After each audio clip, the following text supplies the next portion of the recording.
मुझे पहुँची विश्वेश्वर महादेव पीठ पंचलिंगेश्वर अल्प दूर अज्ञात तीर्थस्थल किंतु पर्यटन ऋतु ये बहुत भीड़ जमे।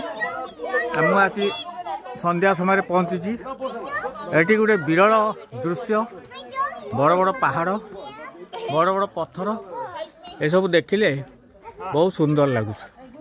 बहुत लोग जानी ना मु अवश्य पाखे मोर घर मु स्थानीय बासिंदा 10-15 किलोमीटर दूर मोर घर किंतु एपर्यंत मुझे जगह देखी नी जानी नी बहुत भल मैंने देखिले बहुत सुंदर लगुच। बाबा विश्वेश्वर पीठ मुकुंदपुर नीलगिरी सब डिविजन आ पंचलिंगेश्वर निकटवर्ती। यार आउ टे ऊपर को चढ़ी गले विश्वेश्वर महादेव जो पीठ